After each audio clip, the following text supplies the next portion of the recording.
mucho grande jugador y Sevilla es una grande ciudad. Soemarji mengungkapkan target realistis timnas Indonesia di 2 pertandingan FIFA Matchday November 2024. Ia mengatakan, skuad Garuda harus bisa menang lawan timnas Arab Saudi dan imbang dengan timnas Jepang. Timnas Indonesia akan melanjutkan perjuangan di grup C putaran ketiga kualifikasi Piala Dunia 2026 zona Asia. Pasukan Shin Tae-yong akan bersua dengan Jepang dan Arab Saudi di Stadion Utama Gelora Bung Karno, Jakarta. Skuad Garuda ditargetkan mendapatkan 4 poin dalam 2 pertandingan tersebut. Caranya, kata Soemarji, timnas Indonesia harus bisa meraih kemenangan melawan Arab Saudi dan minimal imbang dengan Jepang. Ia bicara target realistis harus dapat poin, lawan Arab Saudi harus bisa menang karena home. Kalau lawan Jepang ya minimal seri, kata Soemarji kepada awak media. Target ini dipasang setelah timnas Indonesia gagal meraih kemenangan dalam 4 pertandingan sebelumnya. Diketahui, Tom Hai dan kolega 3 kali imbang melawan timnas Arab Saudi, timnas Australia, dan timnas Bahrain. 1 pertandingan lainnya berakhir kekalahan dari timnas Cina di Qingdao Youth Football Stadium. Dengan serangkaian hasil ini, timnas Indonesia kini duduk di posisi kelima klasemen sementara grup C. Tentunya timnas Indonesia harus meraih kemenangan untuk membuka peluang melaju ke Piala Dunia 2026. Sebab hanya 2 tim teratas yang berhak lolos langsung ke putaran final. Sementara tim peringkat ketiga dan keempat akan berjuang lagi di putaran keempat kualifikasi. Pascal Struijk, pemain keturunan Indonesia yang saat ini bermain untuk Leeds United, kembali memberikan sinyal kuat bahwa dirinya siap memperkuat timnas Indonesia. Dalam interaksi di media sosial, Pascal terlibat dalam obrolan dengan rekannya, Joel Piroe, di Instagram. Pada salah satu unggahan, Pascal menyebut Piroe sebagai penyerang Indonesia, yang kemudian dibalas dengan komentar Indonesia is calling oleh Piroe, seolah memberikan petunjuk lebih lanjut mengenai kemungkinan Pascal akan bergabung dengan skuad Garuda.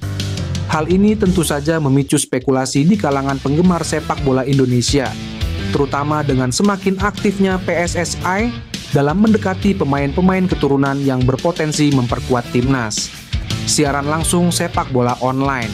Pasca kabar ini mencuat, banyak yang mulai bertanya-tanya, apakah Pascal Struijk akan menjadi bagian dari rencana besar PSSI dalam meningkatkan kekuatan lini pertahanan timnas Indonesia di kualifikasi Piala Dunia 2026 zona Asia.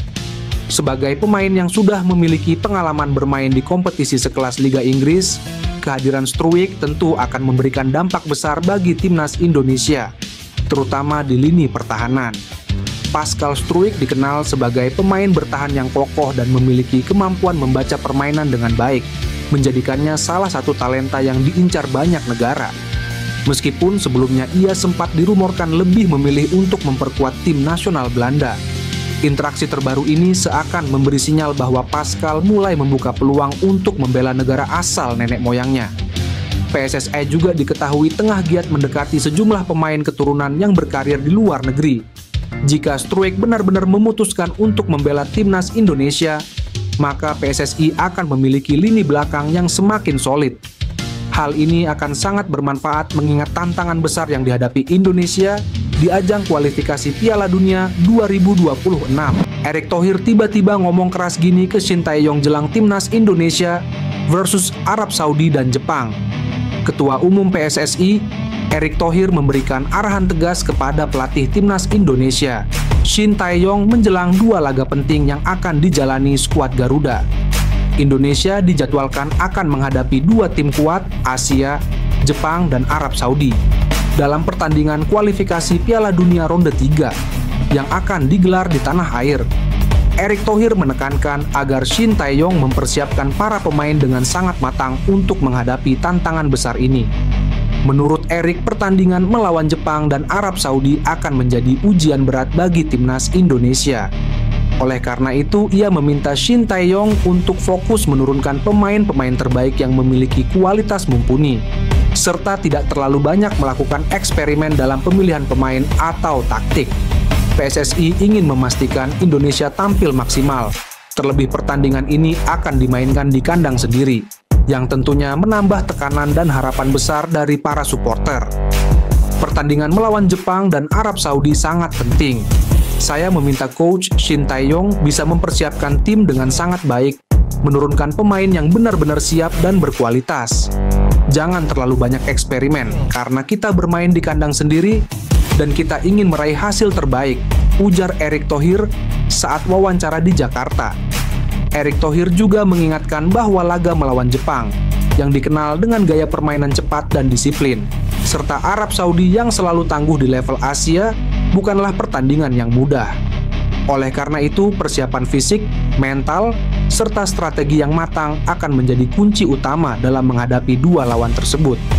Meskipun Shin Tae-yong dikenal sebagai pelatih yang kerap memberikan kesempatan kepada pemain muda dan melakukan rotasi, kali ini Thohir menekankan pentingnya untuk menurunkan skuad yang sudah teruji kualitasnya. Dalam pertandingan yang sangat krusial ini, PSSI menginginkan performa terbaik dari para pemain dan berharap hasil positif bisa diraih di hadapan pendukung sendiri. Timnas Indonesia harus tampil dengan kekuatan terbaik. Kita memiliki supporter yang sangat loyal dan antusias. Mereka berharap banyak dari tim ini. Karena itu, penting bagi kami untuk memberikan hasil yang terbaik. Tutup Erick Thohir. Sosok striker keturunan yang akan segera dinaturalisasi Timnas Indonesia mulai terkuak. Hal itu dibocorkan oleh anggota Komisi 13 DPR RI, Jamaluddin Idam. Jamaluddin Idam ikut dalam rapat kerja Komisi 13 DPR RI dengan Menteri Hukum dan Menpora terkait pembahasan pemberian pertimbangan kewarganegaraan kepada Kevin Dix. Saat diwawancara Kompas TV secara langsung, Jamal membocorkan perihal sosok pemain keturunan yang akan dinaturalisasi selepas Kevin Dix. Ya, saya rasa kita punya Ole Romeni. Dia ini striker yang cukup mumpuni dan bisa jadi harapan timnas dalam waktu dekat ya, kata Jamal. Pernyataan Jamal sontak membuka tabir perihal sosok striker keturunan yang tengah diincar PSSI. Pasalnya, Sekjen PSSI Yunus Nusi sebelumnya mengonfirmasi bahwa pihaknya tengah berusaha memproses naturalisasi striker keturunan. Karier Romeni tidak hanya bersinar di level klub, tetapi juga di tim nasional. Ia pernah membela Belanda di berbagai kelompok umur, mulai dari U15 hingga terakhir di U20. Pengalaman ini tentunya menambah nilai dan kematangan permainan Romeni sebagai pesepak bola muda yang berpotensi. Dengan gaya bermainnya yang eksplosif, kemampuan mencetak gol, serta latar belakang keturunan Indonesia, Ole terhar Romeni menjadi sosok yang menarik yang dianggap akan sangat berguna andai benar-benar berseragam Timnas Indonesia. Miliano Jonathans yang selalu disebut menjadi naturalisasi Timnas Indonesia. Saat ini dia telah mengaku bahwa sudah menjalin komunikasi baik dengan pelatih Timnas Indonesia, Shin Tae-yong. Miliano Jonathans ini dapat masuk naturalisasi karena dia sendiri memiliki garis keturunan dari Depok, Jawa Barat. Dengan begitu, Miliano ini sangat diyakini bahwa dia merupakan marah dari 1/12 marga Belanda di Depok. Miliano Jonathans sendiri tengah bertanding bersama Vitesse Arnhem di Eerste Divisie 2024/2025 atau kasta kedua Liga Belanda yang sudah mencetak gol sebanyak 6 kali. Miliano Jonathans telah ditanyakan apakah pernah dihubungi oleh Shin Tae-yong. Dengan santainya dia menjawab, "Iya, kami masih berkomunikasi," jawabnya. Miliano ini juga pernah dipromosikan ke tim utama sejak tahun 2022. Akan tetapi karena usianya yang masih muda, dia lebih turun di Liga Belanda U21. Miliano juga sudah berpengalaman bermain di Eredivisie dan mempunyai 19 cup saat di Vitesse Arnhem waktu berkompetisi di divisi teratas Liga Belanda. Kabar mengenai naturalisasi Jairo Riedewald dan Miliano Jonathans untuk memperkuat Timnas Indonesia langsung menyita perhatian publik.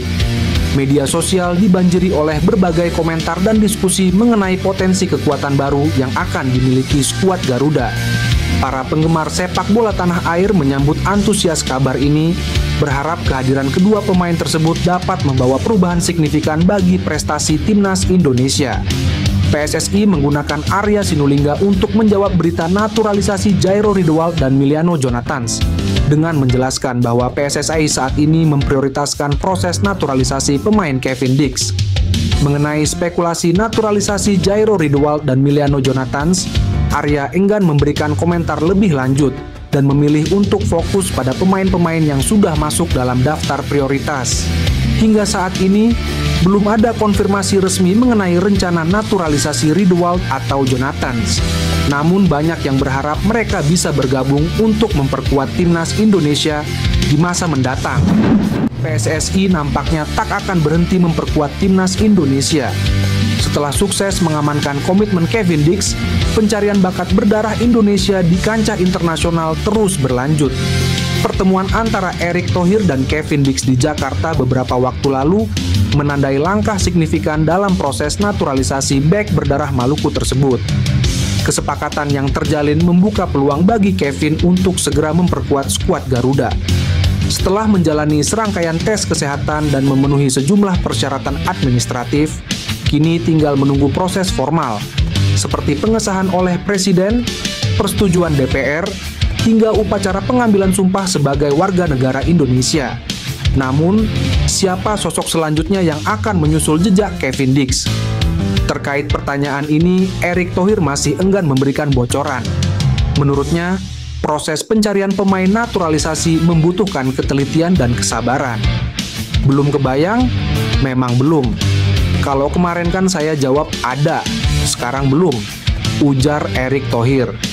PSSI terus berupaya memperkuat skuad Garuda dengan mendatangkan pemain naturalisasi. Kali ini dua penyerang muda asal Belanda Ole Roemeny dan Mauro Zijlstra menjadi target utama.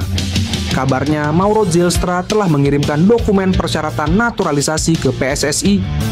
Keduanya diharapkan bisa menjadi solusi untuk meningkatkan daya gedor lini depan timnas Indonesia. Ole Roemeny yang kini membela FC Utrecht telah menunjukkan performa impresif dengan mencetak 2 gol dari 7 pertandingan di Eredivisie musim ini.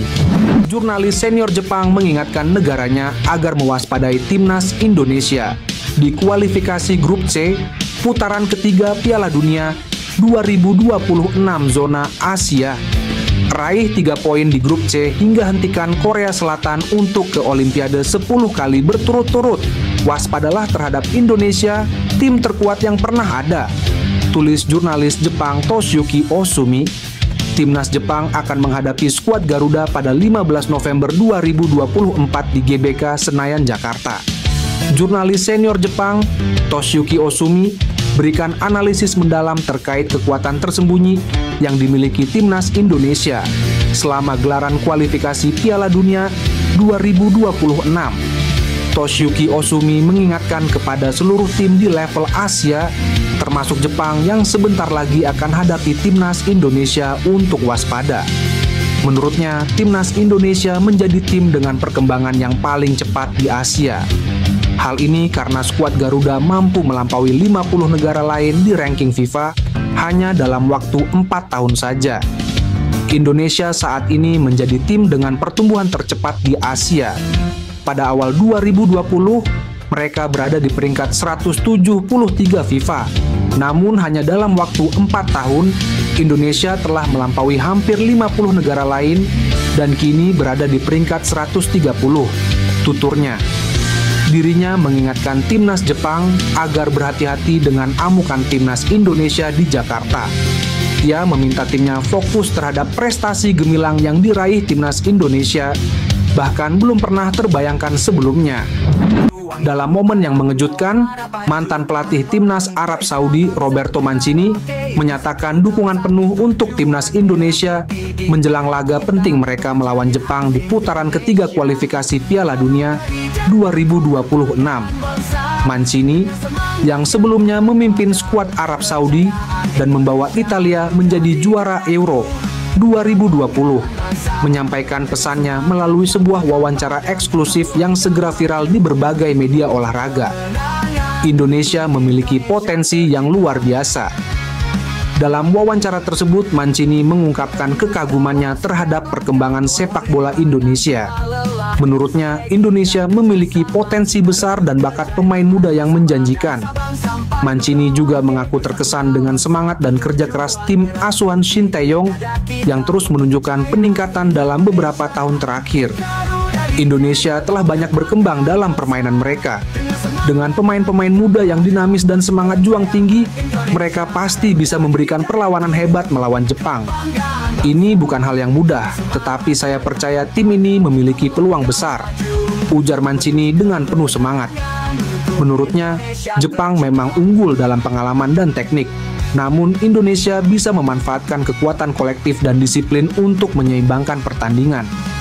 Pertahanan yang kokoh adalah kunci, tetapi jangan hanya fokus bertahan. Ketika ada kesempatan, Indonesia harus berani menyerang dan menciptakan peluang.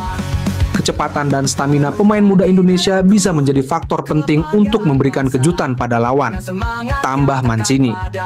Dalam sebuah wawancara eksklusif, pelatih timnas Belanda Ronald Koeman menyampaikan keyakinannya bahwa timnas Indonesia memiliki peluang besar untuk mengalahkan Jepang di putaran ketiga kualifikasi Piala Dunia 2026. Koeman, yang dikenal dengan strategi permainan menyerangnya, memuji perkembangan pesat sepak bola Indonesia dalam beberapa tahun terakhir. Saya percaya dengan pendekatan yang tepat, mereka bisa mengejutkan Jepang yang merupakan salah satu tim terbaik di Asia, ujar Koeman. Koeman juga menyoroti peningkatan infrastruktur dan dukungan dari pemerintah serta Federasi Sepak Bola Indonesia. Investasi dalam pengembangan pemain dan pelatihan sangat terlihat. Mereka telah menunjukkan kemajuan yang signifikan dalam kompetisi internasional.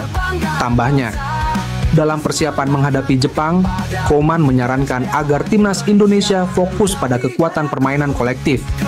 Kunci untuk mengalahkan tim-tim besar adalah kerjasama tim yang solid. Jika pemain Indonesia bisa menerapkan taktik yang tepat dan tetap disiplin, peluang untuk meraih hasil positif sangat terbuka, katanya. Mulai diakui, striker Jepang nekat jujur gini soal timnas Indonesia di kualifikasi Piala Dunia. Pemain depan tim nasional Jepang, Takefusa Kubo, baru-baru ini memberikan pernyataan menarik menjelang pertandingan mendatang melawan timnas Indonesia. Dalam wawancara di media setempat, Kubo mengungkapkan bahwa laga tersebut akan menjadi tantangan yang tidak mudah bagi Samurai Biru. Kubo yang dikenal dengan kelincahannya di lini depan dan kerap membuat bek-bek lawan menderita, menyebutkan bahwa komposisi pemain Indonesia saat ini sangat menjanjikan. Saya melihat perkembangan yang signifikan dalam timnas Indonesia. Lini belakang mereka sangat solid dan sulit ditembus. Ini akan menjadi tantangan tersendiri bagi kami, ujarnya. Salah satu aspek yang membuat Kubo khawatir adalah fakta bahwa banyak pemain Indonesia kini berkarir di Eropa. Rata-rata pemain mereka kini bermain di liga-liga Eropa yang kompetitif. Pengalaman dan kualitas yang mereka dapatkan di sana jelas akan berpengaruh besar dalam pertandingan nanti, tambahnya. Kubo juga menyoroti bagaimana kebangkitan timnas Indonesia dalam beberapa tahun terakhir membuat mereka semakin disegani di kancah Asia. Mereka memiliki taktik yang baik dan semangat juang yang tinggi. Kami harus siap menghadapi segala kemungkinan di lapangan, tegasnya. Meskipun mereka jauh di bawah kami, tapi saat di lapangan segalanya bisa terjadi. Kami bisa kalah atau bahkan imbang, kata Kubo. Eliano saat ini dikategorikan sebagai pemain depan saat PSSI mengumumkan namanya masuk ke dalam daftar 27 pemain timnas Indonesia untuk laga lanjutan putaran ketiga. Ya, diketahui Coach Shin Tae-yong memanggil 27 pemain sebagai persiapan, di mana pada pertengahan bulan November ini tim Merah Putih sendiri akan menghadapi dua tim tangguh, yaitu timnas Jepang dan Arab Saudi di Stadion GBK. Dalam hal ini Eliano akhirnya kembali mendapatkan kesempatan dari Coach Shin Tae-yong, di mana namanya masuk ke dalam daftar panggilan Coach Shin Tae-yong untuk menghadapi Jepang dan Arab Saudi, yang sebelumnya ia tidak masuk ke dalam daftar 23 pemain untuk melawan timnas Cina. Ya, menariknya pada saat ia dipanggil skuad Garuda untuk melawan Bahrain dan Cina, tampaknya ia dikategorikan sebagai pemain belakang. Saat itu ia juga mendapatkan kesempatan bermain sebagai bek kanan saat melawan Bahrain. Setelah laga itu selesai dijalani, kini nama Eliano dikategorikan sebagai pemain depan untuk melawan timnas Jepang dan Arab Saudi. Jika benar demikian, maka tentu ada keuntungan jika Coach Shin Tae-yong nantinya memasang Eliano sebagai winger di timnas Indonesia. Dalam hal ini, keuntungan yang pertama adalah bisa menambah daya gedor. Ya, di musim ini Eliano memang masih cukup jarang jarang mendapatkan kesempatan bermain di pitch volley. Akan tetapi ketajaman Eliano tidak bisa dipandang remeh, di mana kemampuannya dalam mencetak gol dan menciptakan peluang bisa menambah daya gedor di lini depan skuad Garuda. Lalu keuntungan yang kedua, sosok Eliano ini bisa saja meredam agresivitas sayap lawan. Ya, menghadapi timnas Jepang yang kini punya skema 3-4-3, tentu bisa memperkuat sisi sayap, di mana Eliano nantinya bisa menjadi salah satu solusinya. Selain menempatkannya di winger untuk menyerang, ia juga bisa diminta untuk membantu pertahanan dengan meredam permainan lawan dari sektor sayap. Kemudian keuntungan yang ketiga adalah kehadiran sosok Eliano ini bisa membuat taktik tim merah putih sulit dibaca lawan. Ya, sejauh ini Coach Sintayong tidak terlalu banyak melakukan perubahan di lini depan. Menghadirkan Eliano sebagai winger tentu bisa membuat lawan sulit menebak taktik skuad Garuda. Selain belum banyak laga untuk menganalisa permainan Eliano, di mana ia juga belum pernah diturunkan sebagai winger oleh Coach Sintayong di timnas Indonesia. Kabar baik kini datang dari proses Kevin Dix dan juga dua calon pemain timnas putri Indonesia di DPR, di mana Komisi 13 DPR RI menyetujui permohonan proses 3 calon pemain timnas Indonesia yaitu Kevin Dix, Noah dan Estella. Ya, dalam kesempatan itu pimpinan rapat Komisi 13 DPR RI menyatakan hal tersebut dalam rapat dengan Kemenpora RI dan PSSI. Saya ingin tanyakan, apakah Komisi 13 dapat menyetujui permohonan pertimbangan kewarganegaraan Indonesia atas nama Kevin Dix, Noah Leo Tommy, Estella Leopati? Apakah setuju? Tanya pimpinan rapat kepada peserta rapat. Setuju, jawab peserta rapat dengan serentak.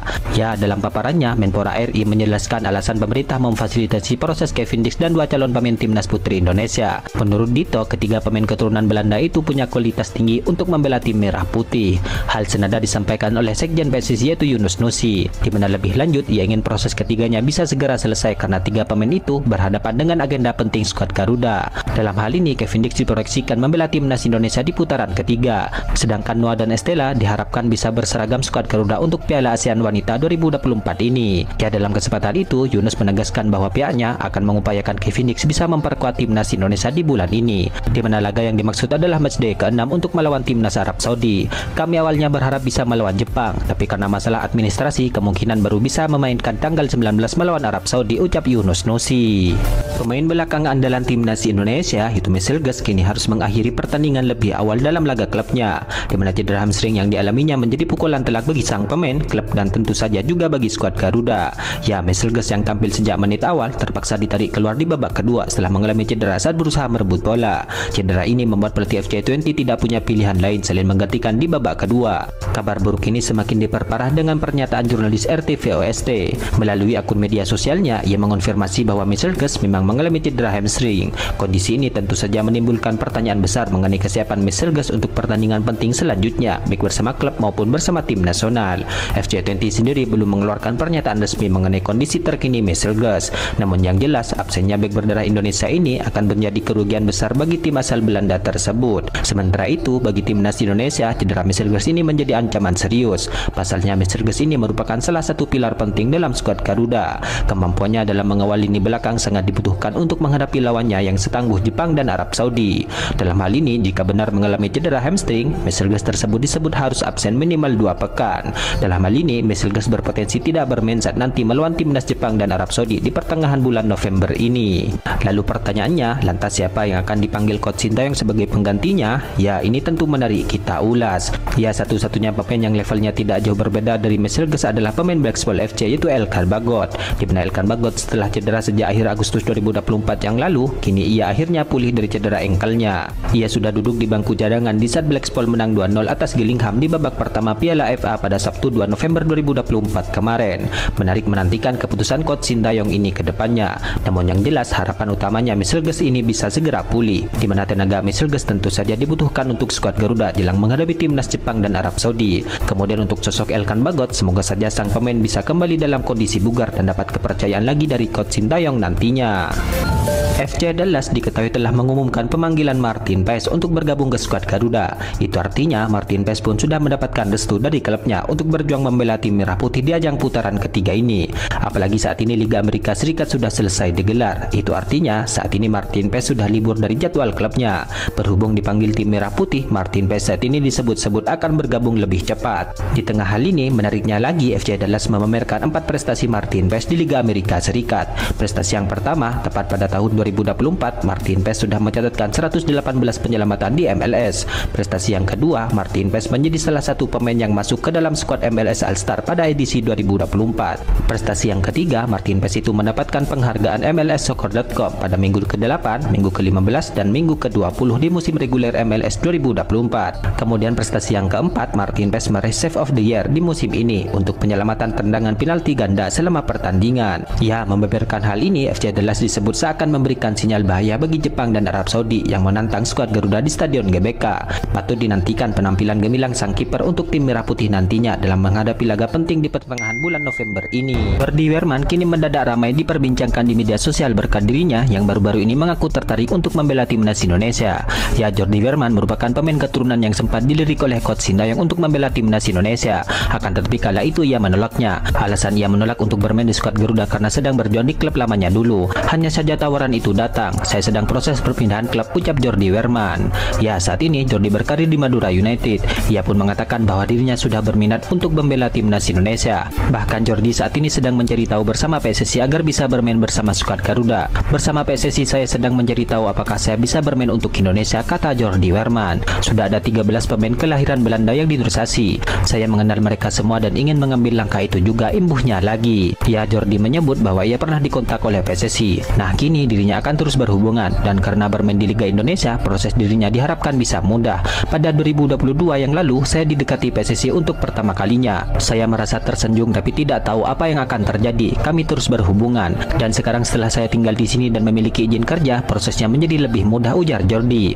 Langkah pertama telah diambil. Sekarang tinggal menunggu dan melihat kapan semua dokumen siap sehingga saya bisa dipanggil Indonesia, tegas Jordi Wehrman. Ya, Jordi Wehrman memiliki garis keturunan Indonesia yang berasal dari sisi ibunya, di mana neneknya disebut berasal dari Jakarta. Ketua Umum PSSI Erick Thohir kini diketahui meminta dukungan dari Komisi 10 untuk mempercepat proses Kevin Dix dan pemain lainnya untuk timnas Indonesia. Hal itu termasuk untuk timnas U20 dan juga timnas putri Indonesia. Ya, saat ini PSSI sedang memproses beberapa pemain, mulai dari Kevin Dix untuk timnas senior, Tim Gepen dan Dion Mark untuk timnas U20, Estela Lopati serta Ale Tomo untuk timnas putri Indonesia. Saya meminta dukungan dari Komisi 10, banyak pemain diaspora yang ingin bergabung, ujar Erick Thohir. Ya, Erick Thohir mengungkapkan bahwa proses dari beberapa pemain tersebut telah direkomendasikan oleh Dito Aritejo kepada Menteri Hukum dan HAM. Misalnya Kevin Dix dan calon pemain timnas putri yang sudah melayangkan surat. Pak Menpora telah berkirim surat kepada Pak Supratman, jelas Erick Thohir. Mudah-mudahan bisa diproses dengan baik sehingga slot untuk pemain diaspora yang ingin bergabung baik di timnas Indonesia U20 dan senior bisa sesuai target, jelas Erick Thohir. Ya, khusus untuk Kevin Dix, Tim Gepen dan Dion Mark, ketiganya kemungkinan baru bisa bermain untuk timnas Indonesia dan U20 di tahun depan, di mana diketahui Kevin Dix diproyeksikan untuk membela timnas Indonesia di laga lanjutan putaran ketiga. Sementara Tim Gepen dan Dion Mark diproyeksikan untuk memperkuat timnas U20 di Piala Asia U20 di Cina tahun depan. Komentar mengejutkan datang dari pelatih Brisbane Roar, yakni Ruben Zatkovic. Ia mengaku takjub melihat gol keren dari Rafael Struijk. Dia langsung memprediksi striker timnas Indonesia itu bakal lebih menggila di masa depan. Rafael Struijk mencetak gol perdananya bersama dengan Brisbane Roar saat menjamu Sydney FC pada 1 November 2024 kemarin. Masuk di menit ke-70, striker timnas Indonesia itu berhasil mencetak gol di menit ke-78. Mantan pemain Ado Den Haag itu dengan elegan melepaskan sepakan usai menerima umpan manis dari Thomas Waddingham. Gol itu sekaligus membawa timnya menyamakan kedudukan menjadi 2-2. Tapi sayang, gol yang dicetak oleh Rafael Struijk belum bisa membawa Brisbane Roar meraih poin. Pasalnya, tim berjuluk The Roar itu harus kecolongan di menit ke-90 lewat gol yang dicetak oleh Jadon Kucharski. Alhasil mereka pun kalah tipis dengan skor 2-3. Terlepas dari itu, Zatkovic memberikan pujian setinggi langit kepada Struijk dan juga Waddingham yang mencetak gol pertama. Menurutnya, Rafael Struijk berhasil menunjukkan taringnya bersama dengan Brisbane Roar. Sebab dia tahu kalau strikernya itu juga tampil baik bersama dengan timnas Indonesia. Saya sangat senang untuknya Waddingham dan juga untuk Rafael, salah satu pemain baru yang kami miliki, kata Zatkovic. Dia, Rafael Struijk, belum banyak bermain di tim utama klub, lebih sering bermain di tim cadangan saat di Belanda. Namun karir internasionalnya dengan timnas Indonesia berjalan sangat baik, dan sekarang dia mulai menemukan permainannya di sini, tegas Zatkovic. Pelatih berusia 38 tahun itu sangat senang dengan performa Rafael Struijk. Zatkovic pun mengungkapkan striker 21 tahun itu memiliki potensi besar untuk terus berkembang bersama dengan The Roar.